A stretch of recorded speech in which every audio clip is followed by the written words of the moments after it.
Assalamualaikum warahmatullahi wabarakatuh. Teman-teman, perkenalkan nama saya Nur Fandi, Prodi Pendidikan Agama Islam.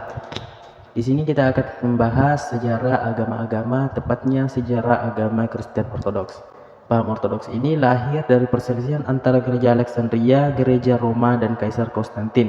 Puncaknya pada masa Kaisar Bizantium Markilanus 450 sampai 458 Masehi, seabad lebih sebelum kedatangan Nabi Muhammad di Mekkah.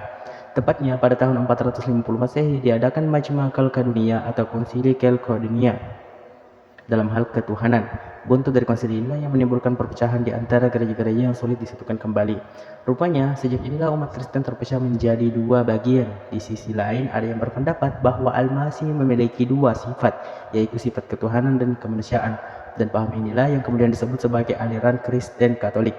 Sedangkan pendapat yang lain berpendapat bahwa Al-Masih memiliki sifat tunggal, yaitu sifat ketuhanan saja. Aliran ini kemudian yang dikenal sebagai Kristen Ortodoks. Penganut Ortodoks sendiri terdiri atas beberapa taifah atau komunitas berdasarkan kesamaan kultur, tradisi, bahasa, dan bangsa. Karenanya ada taifah Koptik, Syrian, Armenian, dan Habasah. Akidahnya sama. Kanisa Ortodoks Syria atau KOS mengklaim punya bukti sejarah bahwa Injil yang pertama berbahasa Arab Syria. Menurut mereka, bahwa Al-Masih di kalangan penganut KOS pantang menyebut Nabi Isa dengan Yesus, tapi mereka menyebutnya dengan Al-Masih atau Sayyidina Isa Al-Masih. Kemudian kitab Injil diterjemahkan ke dalam bahasa Arab pada tahun 643 Masehi. Hingga sekarang, Injil yang digunakan penganut paham Ortodoks Syria, Irak, Lebanon, dan Mesir adalah berbahasa Arab. Memang antara bahasa Arab Syria dan bahasa Arab terdapat kemiripan dan persamaannya. Nah, selanjutnya awal mula Kristen Ortodoks Syria di Indonesia. Di Indonesia, Kristen Ortodoks Syria atau KOS mulai diperkenalkan secara resmi oleh Bambang Norsena SH berdasarkan akte notaris tanggal 17 September 1997. Bambang mulai memperkenalkan KOS sebelumnya selama 2 tahun. Karena di Indonesia belum mempunyai gereja, kerap kali pengajian-pengajian jemaah KOS ini dilakukan di hotel di Jakarta, Surabaya maupun Malang.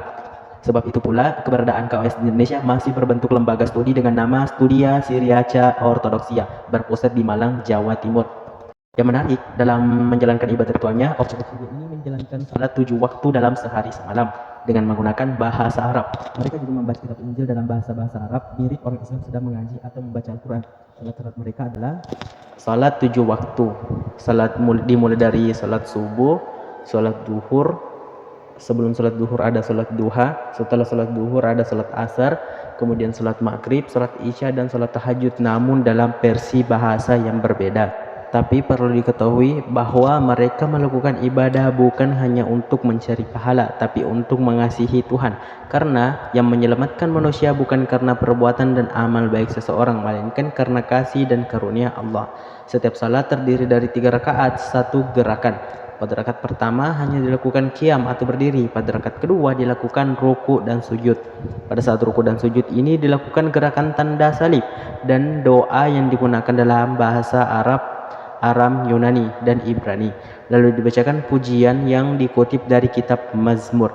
Pada rakaat ketiga dilakukan pembacaan kanun al-iman, semacam pengakuan kepada Tuhan atau syahadat yang dikenal dalam gereja Ortodoks. Tak hanya itu, sebelum salat ditunaikan ada semacam azan, panggilan untuk salat. Dalam salat ini ada kalimat yang mirip di dalam agama Islam, misalnya hayya 'alas shalah, marilah kita salat, dan sebelum acara salat dilakukan diawali dengan pembacaan kitab Injil yang berbahasa Arab. Adapun tokoh-tokoh Kristen Ortodoks yang pertama, Arvopair, lahir 11 September 1935 di Paide. Dia dikenal karena karya-karyanya untuk paduan suara. Yang kedua yaitu Papias, dikenal sebagai tokoh yang menyadarkan orang-orang Kristen Ortodoks akan bahan-bahan yang berisi ucapan Yesus yang tidak diperhatikan oleh kanon. Yang selanjutnya yaitu Salomo, kebijaksanaannya dalam sebuah kitab yang ditulis dalam bahasa Yunani dan diduga berasal dari Alexandria sekitar tahun 100 sebelum Masehi.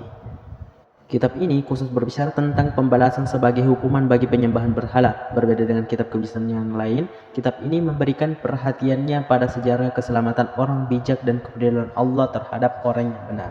Oke teman-teman, mungkin itu saja penjelasan dari materi kali ini. Lebih dan kurangnya mohon dimaafkan. Saya Nur Fandi pamit undur diri. Wassalamualaikum warahmatullahi wabarakatuh.